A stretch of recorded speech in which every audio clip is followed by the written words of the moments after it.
In politics this Thursday morning, President Joe Biden in Israel this morning to solidify relations with the country.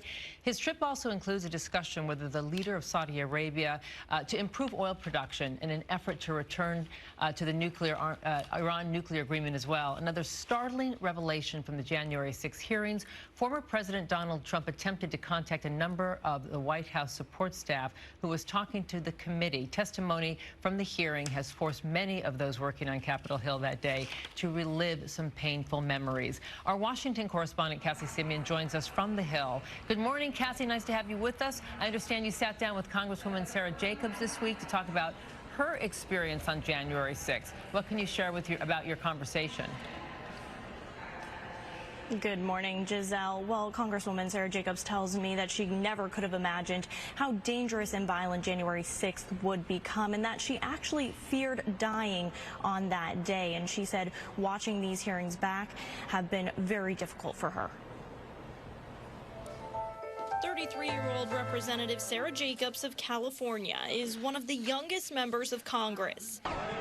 The chaos of January 6th last year took place just 3 days after her swearing in. She was seated in the House gallery for the ceremonial counting of the 2020 electoral votes. The speaker actually picked certain people to go to the gallery for different times, and I was really honored that she'd chosen me to be in the first group of people to watch the start of the proceedings. But things quickly took a turn after rioters breached the Capitol. You stick your head in here, and then it has this like crazy buzzing sound. Jacobs told by Capitol Police to put on this escape hood to protect her from pepper spray. They evacuated the floor, but because members don't normally sit in the gallery, they didn't really have a plan to evacuate us. Eventually, we sort of climbed over railings and under chairs to the other side of the gallery, and were able to get out and get to a safe room. Jacobs worked at the State Department during the Obama administration, focusing on conflict prevention and countering violent extremism.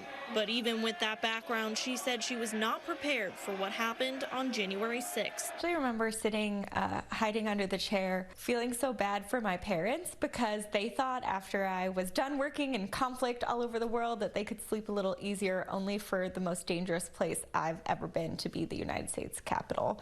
And it really was the closest I've ever come to really feeling like I might lose my life. Jacobs entered Congress last year, winning an open seat in San Diego. Now, 18 months after the riot, she's seeking re-election. But Jacobs says she is still processing the trauma of that day. She sat in on the first January 6th hearing with several other House members who were trapped in the House gallery with her. So the first hearing that I attended was actually the first time I'd seen a lot of footage of January 6th since the attack, and so it was really difficult for me.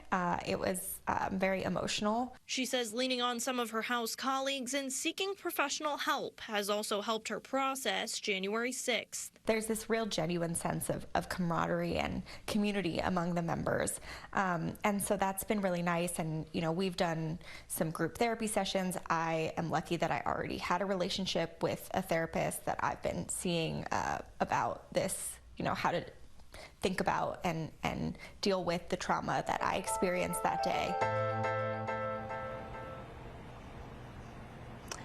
And with the public hearing set to conclude as early as next week, Jacobs tells me she hopes the committee's work will lead to accountability for those who were responsible for the riot on January 6th. And the Department of Justice, of course, is conducting their own investigation. Giselle? Yeah, keep us posted as all developments happen. Listen, Cassie, before I let you go, Gavin Newsom, our governor, has been in Washington meeting with the Biden administration, talking about a lot of national issues. He let out this ad challenging Ron DeSantis, and many believe here in California he is positioning himself to run for president. What are you hearing? Well, listen, Gavin Newsom is doing everything that a potential presidential candidate would be doing in the lead up to 2024. But he told reporters while in D.C. yesterday that he supports another Biden White House run for 2024. So it's unclear if the president decides not to run, whether Gavin Newsom will throw his hat in the ring. But he's definitely been raising his national profile when it comes to abortion rights and gun legislation. We've seen a lot of him in recent weeks, and really since that Roe draft was leaked leaked in May, he's been calling on Democrats, his own party, to do more to protect women's reproductive rights. So it's unclear if he's going to make a run. Maybe the only person who knows is Gavin Newsom himself, but he's definitely positioning himself to be a potential White House candidate for 2024. As many people are saying, very interesting. Cassie Simeon, thank you so much for reporting on Capitol Hill. We'll see you soon. Lydia?